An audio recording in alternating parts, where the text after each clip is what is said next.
Welcome to the Board Game Snobs podcast. Critically harsh reviews with a touch of class.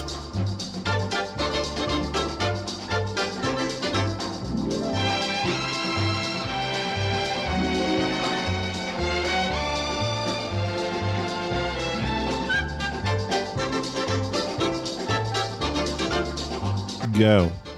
Welcome to the Board Game Snobs podcast. This is the podcast about board games. Please follow us on Instagram, Twitter, Amazon, LinkedIn, YouTube, and every other type of media that we might or maybe don't have. Do we have a YouTube? We do. We post the videos. We do have a YouTube, but it's not really. We don't really do videos. We need a camera and some microphones, and then we'll be on YouTube. I don't think we want to be on YouTube. You don't? No. Well, because I have a face for radio? No, it's just that you have to be able to not only do the audio portion of it, but also the visual, and we're just not good visually. How dare you? We're more... You mean to look at? No, we have very good voices. We don't have very good presentations. I'll wear a mask. This is probably the best podcast about board games that's not really about board games. This is Jerry and Gabi here. Hey, what's up? Gabi's there. Here I am. And this episode, we're going to talk about Western legends. Yeah. Yeah. Bart Starr.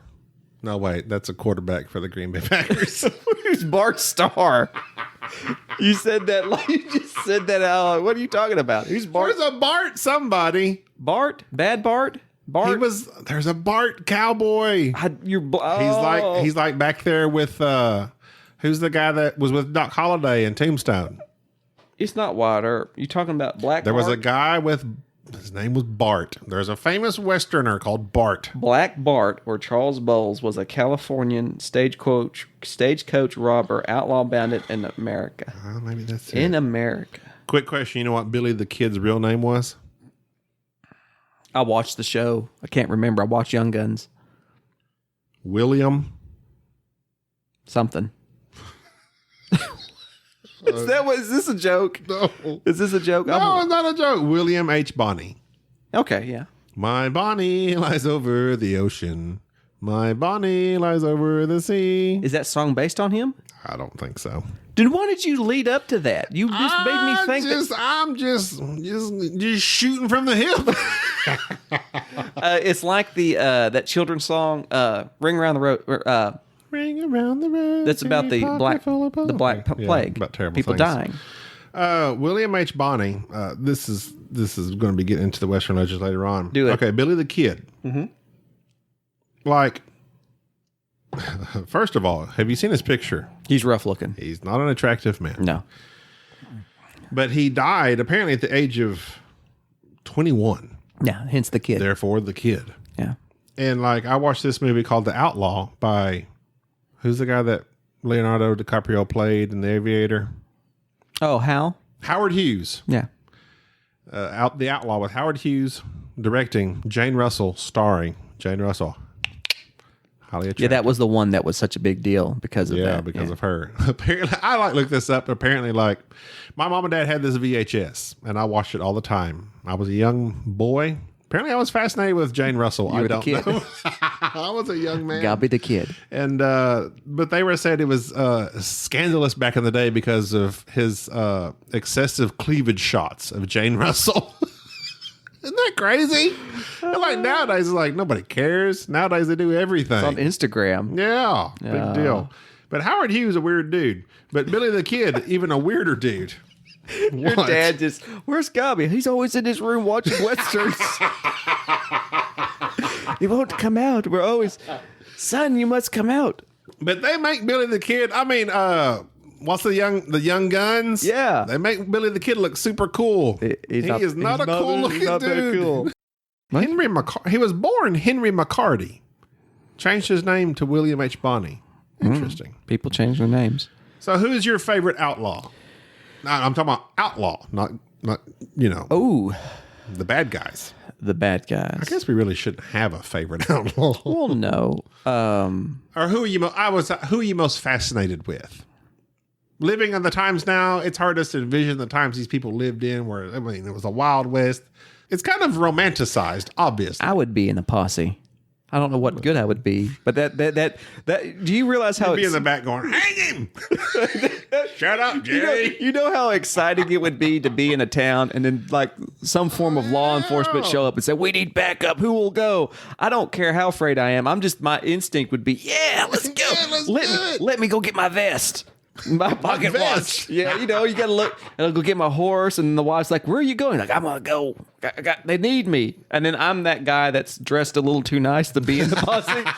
It's like the accountant of the posse. Like I'm doing. Okay, how many guys are here?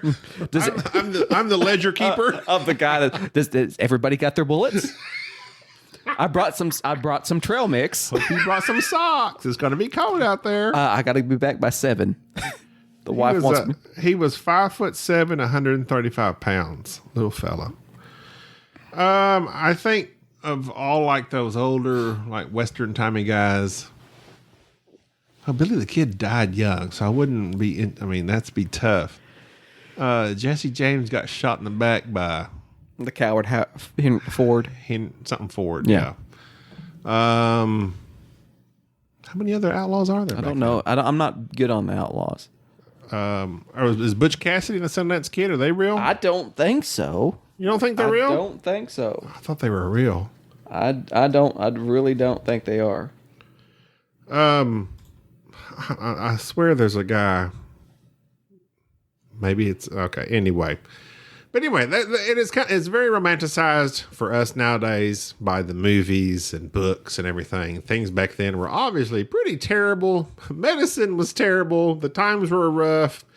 You could just walk in and shoot somebody and nobody know who did it. There was no DNA evidence. Rough times. Of course, nowadays aren't much better, but as far as technological advancements, I like a bathroom. I like a toilet that flushes. Toilet paper, I'm a big fan of. Therapeutic paper, as they would wipes. I like wet wipes. That is not where I meant to go with this conversation. I don't know where you're going with this, but I don't know. I don't have a favorite outlaw. I do have a favorite historical Western. Not a favorite outlaw, but like I said, somebody you're fascinated with. I have a favorite historical figure, Bass Reeves. Never heard of him. You've never heard of him. It's a shame because I don't know if there's ever been a movie or anything made of him. He was a U.S. Marshal. And the reason I know about him is because he was actually worked in and around the Oklahoma Territory. Matter of fact, he was the first deputy U.S. Marshal, the first black deputy U.S. Marshal. Really? Yes. And I'm looking up his... Has he been in any movies? No. They desperately need to make a movie of him. Reeves. Yes. Are you sure? If he hasn't, I've never heard of him. He actually died. Butch Cassidy is real, by the way. He died in Muskogee, Oklahoma, which was not far from where I grew up. He arrested more than 3,000 felons, shot dead 14 people in self-defense. Wow. And so he, pretty tough. His life story is pretty interesting. But anyways, he was a interesting man at the time. And there's a lot of books about him, but there isn't any movies, I believe. But needless to say, famous in the Oklahoma area, Bass Reeves, and federal marshals think big of him. Interesting. My favorite Western, man, you just can't beat. We've discussed this. We've discussed this, have we? Go ahead. Silverado. Okay. Hands down. Bar none. Silverado. Without a doubt. For me. Second, the old Magnificent Seven. I like the old. Yul Brynner, Steve McQueen, Charles Bronson. You got to be kidding me. Don't get no better than the man from Uncle. Why am I blanking on Van? There's a spaghetti Western. There was the Trinity series. You ever seen the Trinity series? It sounds so familiar. When I was a kid, I loved these movies. They were dubbed. I didn't even realize they were dubbed, but there was the quote unquote spaghetti Western. That's probably not a phrase you're supposed to say, but they were Italian Westerns, you know. But it was like Terrence Hill is Trinity. I can't remember his name, but I love those movies. He was like almost like a bum. Like he was always like a bum type character, but he was quick as a cat on that gun. And he could draw. Oh, those were good movies. Tombstone. Yeah, that's what you said last time. I keep forgetting Tombstone. I never can remember the name of the film. Tombstone and Lonesome Dove. That's right. We had this discussion. And you've never, I've still not yet never seen. You haven't watched brought me the Lonesome Dove. videos. I'll bring it to you. I'll bring Do it they to call you. them videos? They call them DVDs, not VHS. You have DVD? I have the DVD. Let's see. Besides those two, my dad, I was raised on Westerns. My dad watched all the John Waynes, Rio Bravo, El Dorado, the same movie, two different characters. Do you like any of the Clint Eastwood movies? Oh, yeah. Eli Wallach played the bad guy in The Good, the Bad, and the Ugly. Yeah. If you're going to shoot, don't talk. He was also the bad guy in Magnificent Seven. I know. He had that skit down. Outlaw Josie Wales, you like that one? Mm-hmm. Unforgiven? That was an interesting one. I watched it just simply because it had Gene Hackman in it. And Gene Hackman in a Western is generally a good thing. There's just not that many of them. But Yeah. good Westerns are hard to find these days. Number one, according to Business Insider. Why they're ranking Westerns, I don't know. Business Insider's Once Upon a Time in the West. Sergio Leone's masterpiece. Oh, yes. The Man with the Harmonica. That had Bronson in it, didn't it? Yes, Charles Bronson. Yes. Henry Fonda is the villain. That's a good one. That I might have to check is that one out. I haven't seen good that one. If Sergio, I'm sure I've seen it, but I haven't seen it in a while. he does this thing. Watch the first 10 minutes of it, the opening. Okay. He does this thing where everything's silent and he focuses on the ambient noises. Oh, that's cool. And it's just these guys showing up at this train station waiting for this individual to show. And it's just Sergio does this thing with his movies where it's like he directs your attention towards something else rather than the characters. And it just makes and he does a lot with the sound and the music and the soundtrack. He's more about the flair than the actual story. The story's not that great. It's just the presentation of it. Yeah. Which is what I was going to get at here. Hard merge into Western Legends, the board game. There you go. Western Legends came out, I think that was last year before that. I don't know. Either way, it was sort of kind of a big deal, but then there were people who gave it some bad reviews. Like there were ones that acted like it wasn't that great. And I don't know. That's one reason it took us a while to play it. Well, of course. Well, I played it myself, Bubba, and Enrique You played it at BGG Spring. at BGG Spring. One of the best games we played there. We had so much fun playing this game with 3 random people that we had never met before, taught us the game, sat down, had an excellent time. So, of course, right after that, we purchased it, got on the shelf. We've been dying to play it with Gabi. And so here recently, myself, Gabi, and Enrique played it. If you're not familiar with Western Legends, it is what they refer to as a sandbox game. Basically, what you want to do, you can do it in the realms of a Western. So you can play poker. You can go party at the cabaret. You can go wrangle cattle. You can go steal cattle. You can rob the bank. You can fight bandits. You can duel people. You can go to the general store and buy better guns and horses and various other items. It's whatever you think that you can do. either lead a real cattle drive or just steal them. Right. You can be a good guy or a bad guy or a neutral person in this game. You can just be a straightforward man of the people, or you can gain points by being an outlaw or being a marshal. So in this game, really what drives the narrative of it is the players interacting with each other. So the first game we played, you start off, you pick your characters, you get your stuff. I was determined that I was going to be a bad guy because I just was not interested in leading this lawful life. Bubba, of course, had the badge already, and he was gaining points, and his job was to go around and start arresting outlaws. Everybody had the same idea to be outlaws. Nobody was being the actual law. And so just out of just sheer circumstance, I get busted by Gabi. I lose my outlaw level, which is just this little track that you're on. You can keep doing criminal Are you activities. talking about the first game you played? Yeah. I wasn't there. No, you weren't there. Bubba arrested me. Okay. And so I lost my level, and then I decided I'm gonna go good. I'm gonna be a marshal. So I started going out and arresting people and running around and yelling in my greatest Judge Dredd voice that I am the law. Right. And just arresting people. And it was a lot of fun. And of course, I ended up didn't win. I came in second. Came very, very, very, very, very, very close to winning. But the player that won never was on the wanted track, was never a lawman. He played just completely neutral. He never did anything good in terms of arresting people. He never did anything bad in breaking the law. He just mined gold, did the average things, and still won the game. It was very close. We had one player that was an outlaw that was close to winning, and myself as a lawman that was close to winning. And so that right there intrigued me, that you could truly do what you wanted to do in the game and still win. It was truly a sandbox game. So the character that won, he was neutral? Yeah. He just mined gold, did cattle, dueled every once in a while, won some poker games. That was it. Yeah. And so playing it with Gabi, I wanted to see how it played at a lower player count. You know, we played it with 6 originally. You played it with 6, 3. so that's a full count. We wanted to play it with just 3, see what it was like, the length of it, and just the feel of it. What did you think? I loved it. It was very fun. This is the same day. And again, we're going to get into Zaya later. We tried Zaya, had a tough time with it, played Outer Rim.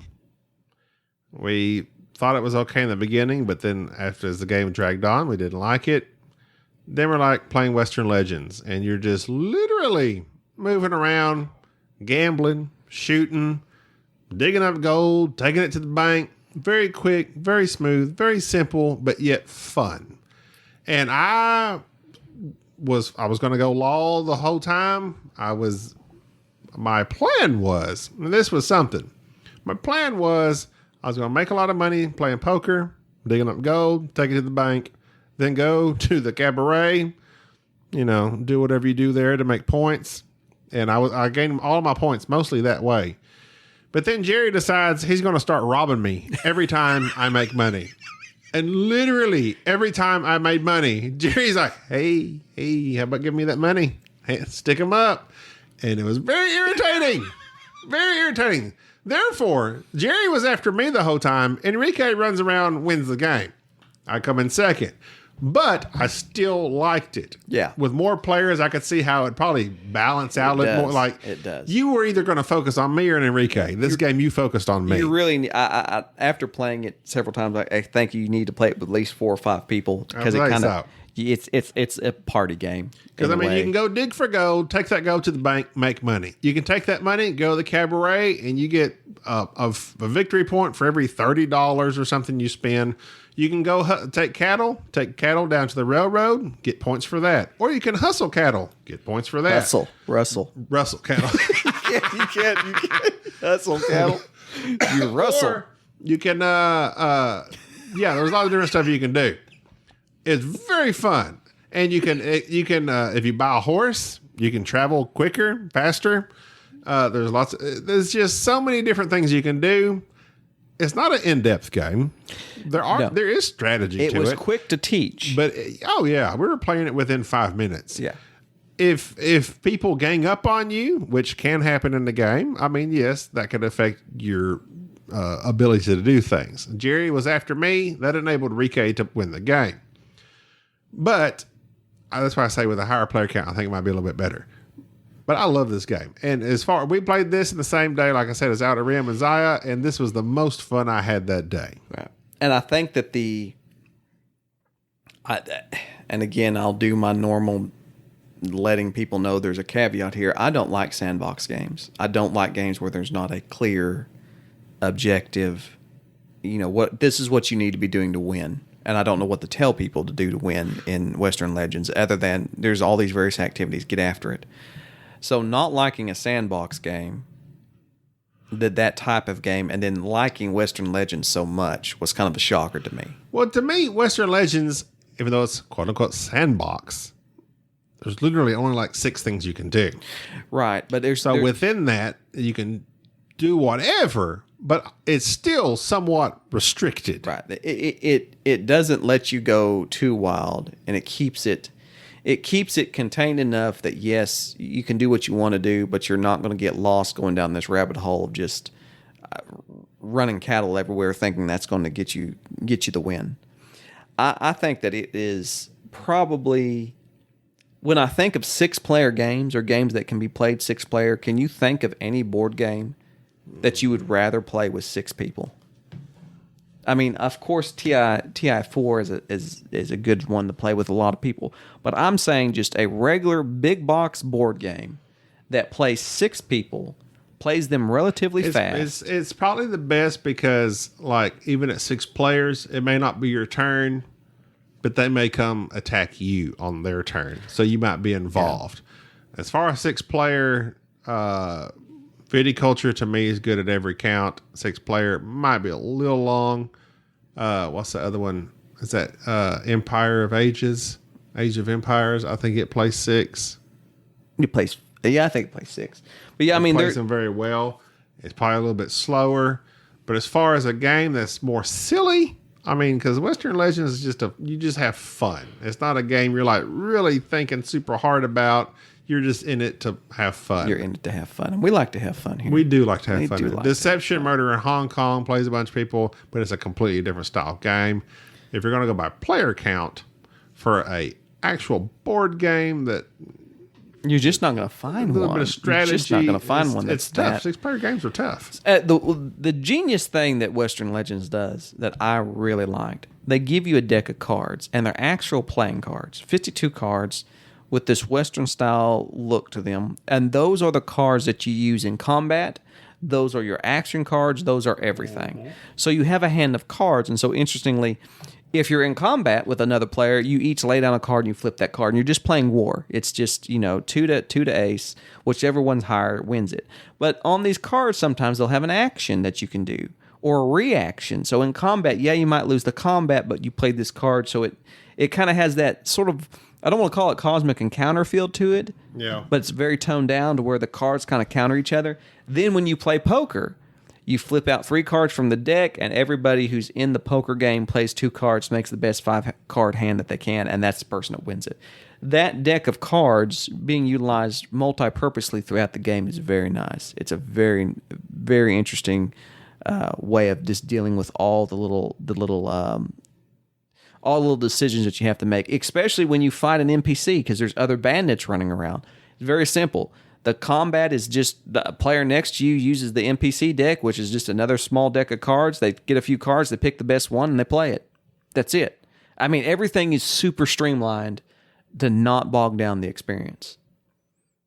And I'm going to have to look and see when this game was made, because I think it was to me, this is one of the better games that's come out in the past few years. I had it right here. I didn't know you was that worried about it. But anyways, I mean, I was just shocked by how much I like this game. And I can't think of another Western.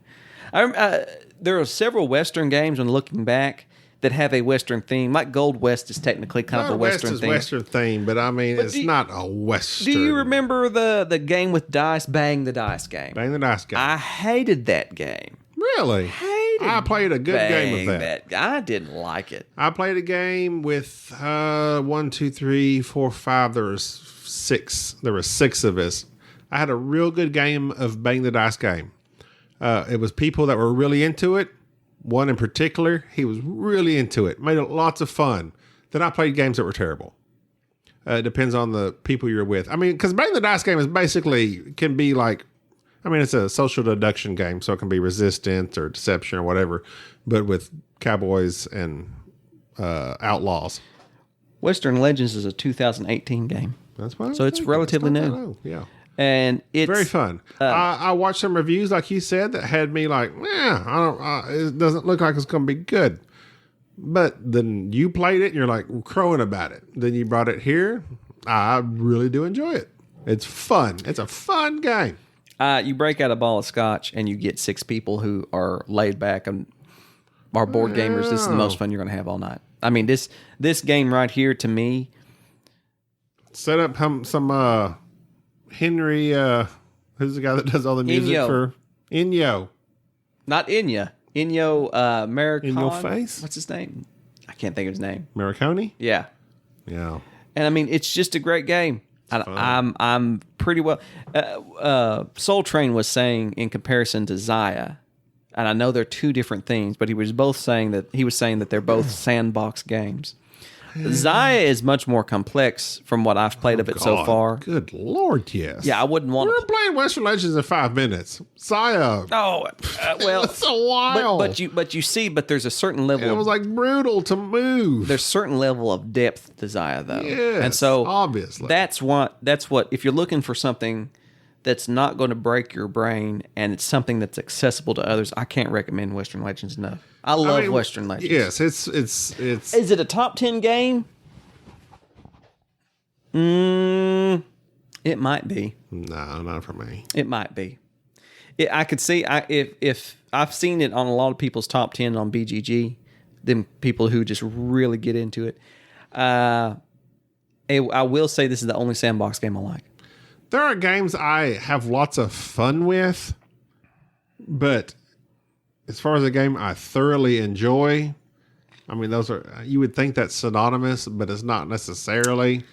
I mean, some are just dumb fun. What episode is this? enjoy. Huh? What episode is this? Episode 64? It's like 64, I'm I saying think. it out loud so I remember, because here's what I'm going to do. 64. Here's what I'm going to do. Here we go. I'm going to wait till about this time next year, right before we do our top 10. Okay. I'm going to drag people together, and we're going to play Western Legends, and I guarantee you when you do your top 10 list, it will be on your top 10. It's number 1.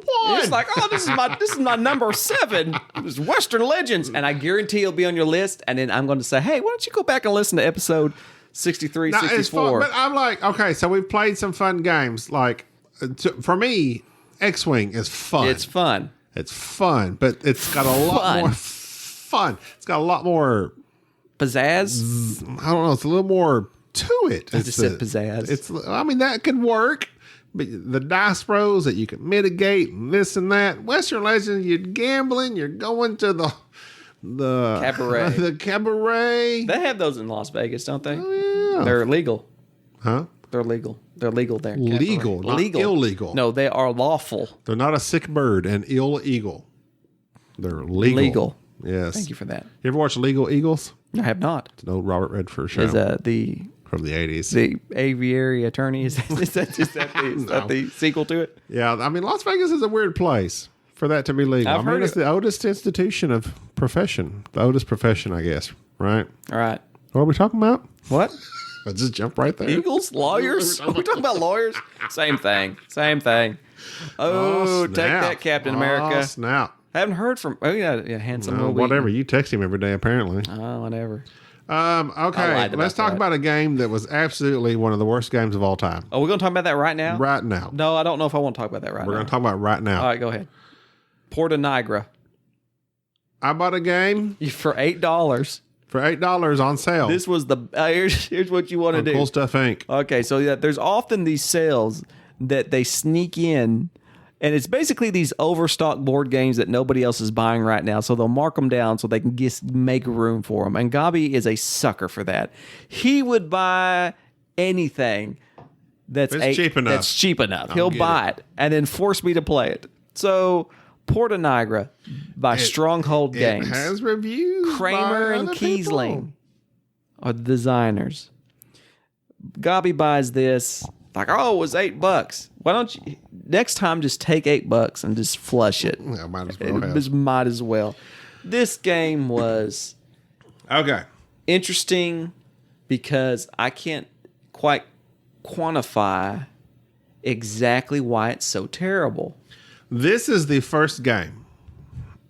We have played some bad games in our time. Oh yeah. This is the first game I have ever played where literally after my first turn, I played a card, I bought some bricks, I placed some bricks. I was like, this is terrible. It's terrible. And I was thinking to myself, this is terrible. This is atrocious. I have no desire to continue this any. After my first turn, Jerry plays. He doesn't say nothing. I think I play again, and then you play again, and finally you're like, what are we doing? And I was like, we're buying bricks and we're building bricks. You buy bricks to build buildings across this map that they have created. It is one of the worst games. No. I take that back. It is the worst game I have played thus far in my life. What? That's hard. I have never That's played harsh. a game so That's super harsh. I have not played a game up until now that we have quit games mid-game. Yeah. But not on the first turn. Well, okay. Well, here's the deal. It's and it's in this designer series, number 1. It's like they said, hey, design us a game. Well, let's say I'm kind of busy right now, but let's say I'll make a game where you buy stuff, you buy bricks, then you use those bricks to build stuff. And you do that around the map and all these various quadrants and majority wins and points salad. Rondale. It was the most irritating. On my first turn, I was irritated. Didn't want to. I hate this game. Okay. You good? Sorry. You good? Sorry. Okay. I will say I'd never seen Gabi, who bought this game. It's just $8. Proceeds to teach me this game, set it up, put everything out. I had watched previously. I watched it played on it. And I had read up a little bit about the game anyways, because I knew he'd purchased it, and I kind of want to be up on what to do. Even after watching a video and Gabi's explanation of it, I looked out upon this board, and I just wasn't feeling it. It is very abstract. You have a deck. You have a deck of hand of cards of 8 cards. You draw 2. You play 1, and you do the actions on the cards. And you're trying to build these little structures in one of the 4 quadrants of the city utilizing these various color bricks, and it is so abstract. Like, there's no theme. There's absolutely no theme. They put no effort whatsoever into making the scoring even remotely reasonable or understandable. I mean, yes, I understood it. I put this many houses here, I get that many points, and if I have the most, I get that. We are way past that. If this game had come out in the 90s, early 2000s, okay, I understand it. But for a game like this to be put out now, this themeless, with this, and the instruction booklet was horrific. Mm-hmm. I can't believe that. It's obvious that the designers know how to design a functional machine. Yeah, it's like designing cars. Like they every year new designs of vehicles come out. They're basically the same thing. People buy cars based on the features, their quality, what they look like.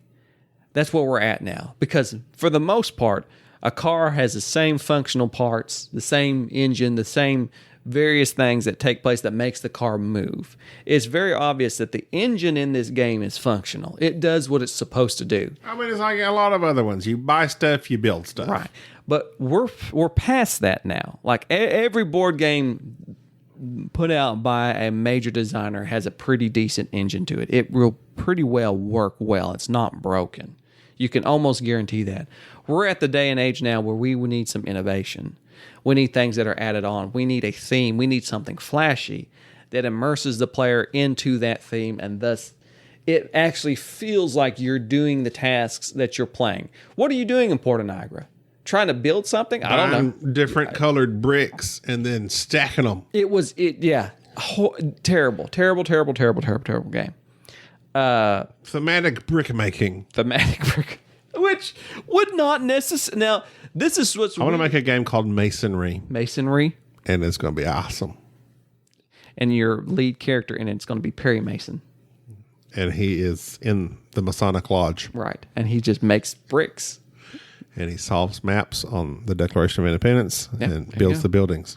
And that's going to be made here soon. It's going to be the Great Designer Series number 5. By Kramer and Kriesling.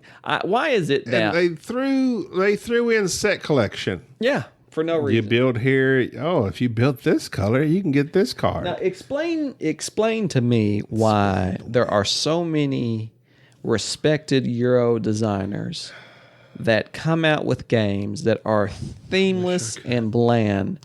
That people, why are we still churning these out? I don't know. Like, you know, sometimes when authors sign up with certain companies, they're expected to produce books. I don't know if some of these designers sign on with companies, they're expected to design a certain amount of games. And so under that pressure, they're like, Porta Nigra. I mean, that's what it would be. I have to agree with you. I don't know. That could be. I'm sure that's completely wrong. But that's what this feels like. This feels because this is in the Great Designer series. Number 1. This guy's number 1, and this is the game they produce. Are you kidding me? This game was atrocious. Absolutely atrocious. No wonder it's $8 on Cool Stuff. Well, that's because people aren't buying it. So this makes me think of things where people get attention because of who designed the game. So, for instance, here it is.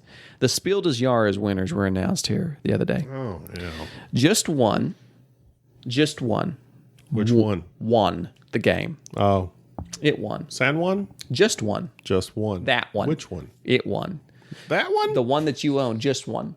So just one. Lots of them. Well, just one is a game, a party game. I can't. Who's on first? You know what was so sad is that I understood that conversation with you. Like it wasn't frustrating. It was just simply, this is it. This is my life now. That's it. This game. You've hitched your saddle to me. Is a nice game. Love it.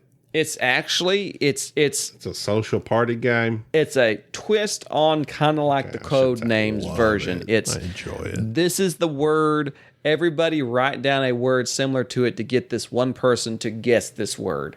Right. That's it. Simple. Super simple. I've played it with people who don't play board games. People love it. It's just it's a nice little game. It is literally the simplest of games. Okay. Love it. Other game Get into it. that was in competition with it. Ugh. Llama.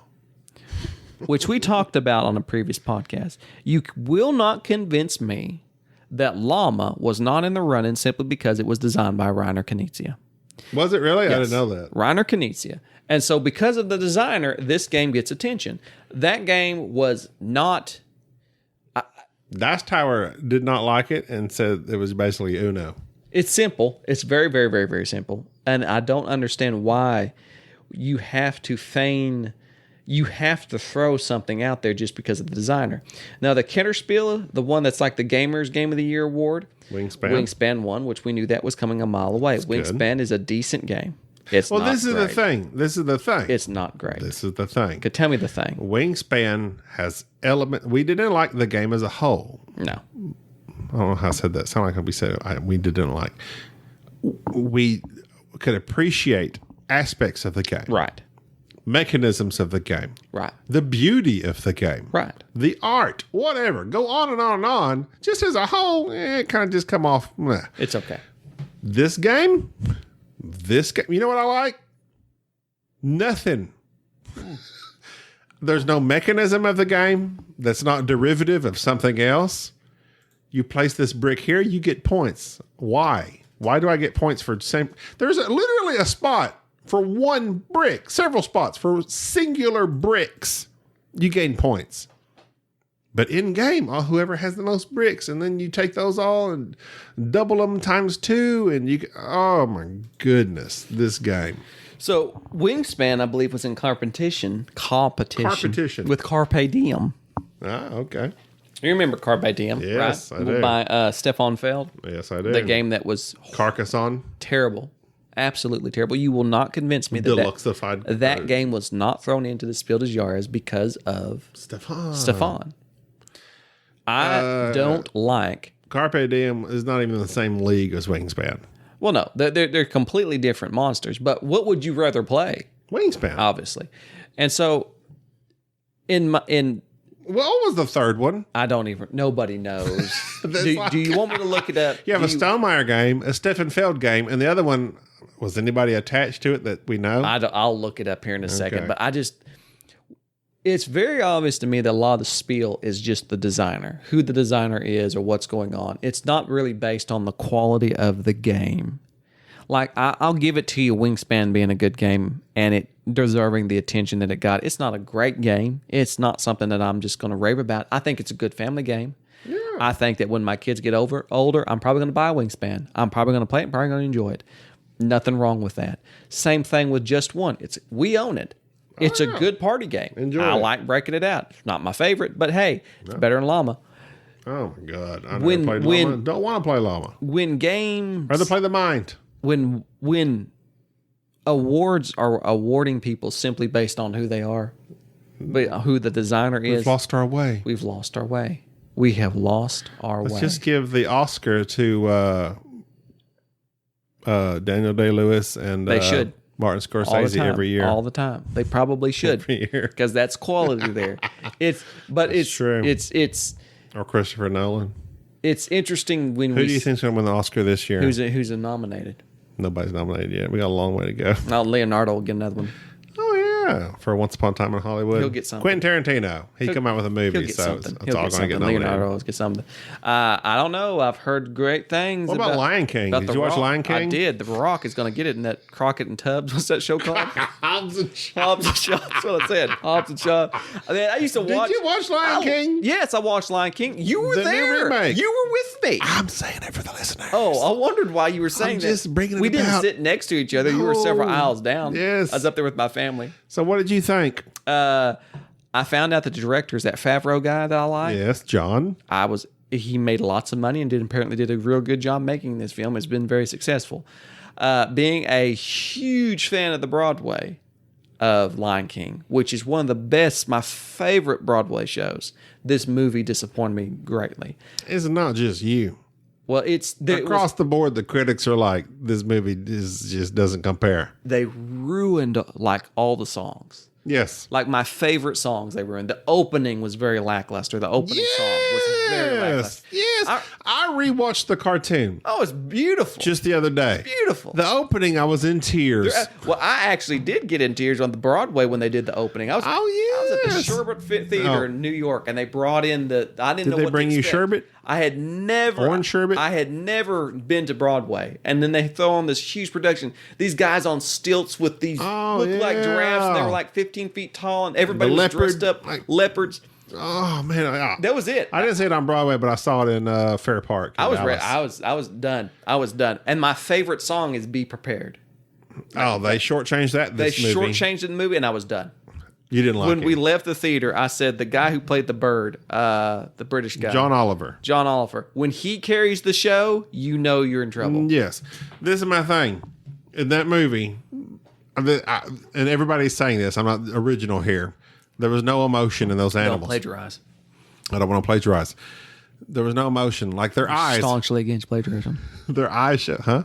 No, go ahead. Their eyes show nothing. They don't. I watched the cartoon for literally maybe 60 seconds. Matthew Broderick. 60 seconds. Yeah. I've seen the cartoon 1,000 times. I just started rewatching it just to like compare, just to like, is my view of this new Lion King correct? And the first opening scene when they're all going up to Pride Rock, and the animals are flocking, and the monkey, Rafiki, he's coming up. Mufasa looks at him, and he looks at him with his eyes, and he's like, "Oh yes," and he's like giving this like, "I approve, but yet I'm content and satisfied," and that's all in his eyes. And the new one, dead. Yes. Nothing. Yes. Dead eyes. Do when the show comes when this live action one The comes. new up, Lion King is the Porta Nigra of remakes. look at the scene where I felt nothing. the wildebeest are coming over the hill, about to run into the canyon, about to run over Simba. Look in the cartoon, his eyes in it. I mean, it's like that scene where his dad is dead. He's scared. You feel sad. something watching a cartoon that was Yes. not in the live action. No. And that's what got me. But yeah, everybody loved it because it was the Lion King. I was going to make $1 billion, but I tell you what, it was better. Just than, because it was better Lion than King. Dumbo. I have not seen Dumbo, but I'll take your word for it. I saw Dumbo. Oh, that was I have no atrocious. attachment to Dumbo whatsoever. Dumbo well, was that should tell you something right there. Like, I don't care about Dumbo, but Dumbo I was like one Lion of my King, so I favorite went and rewatched cartoons, it. just because I thought it was just it's an interesting. It was an interesting story. Just this elephant that can fly. I mean, Circuses make me sad. yeah, circuses. I don't like circuses. But yeah, it was a If you want to be sad, play Porta Nigra. yeah. It's The circus of board games. It is very bad, and It'll make you sad, and you'll feel bad. I'm derailed by what I was going to say. I can't even remember. Jon Favreau, the guy who directed Lion King, is the guy that's directing the Star Wars The Mandalorian. Mandalorian. Yes. I like him as a director. Well, technically, Lion King is a well-made movie. The Jungle Book, he also did that live remake. No, did he? It was very good. That one was very good to me for some reason. He also did the original Iron Man. Oh, I watched that one. That's the one Marvel one I watched. Very good. That was very nice. I He like the thing in the guy's chest. Yes. The pacemaker. What is that called? I don't know. I forget. Once upon a time I knew, but I've I've had a few too many reminded me Jamesons of in my lifetime. RoboCop. It's the Ark something. Yes. That sounded right. Okay. So anyway, I like that it's integral to the story arc. yes. So he gets his arc, Yes. and then when it gets into his heart, he's Exactly. good, and Exactly. it's like a deep inward. And then he There's dies at the metaphorical very end. of what he didn't die. Spoiler alert, in Avengers what? Endgame. He dies. Huh? What? And that's been it for this episode. I'm Gabi. This is Jerry. Thanks for listening. Follow Write us on emails. Instagram, on the IG. No, give us emails. No emails. I need Don't email us. affirmation. Please don't email us. I need affirmation. Daily. Do you love us? I need daily affirmations. This is good. All right. Jerry is talking about his Jameson and cut. Bye. Thank you for listening to the Board Game Snobs. Stay classy.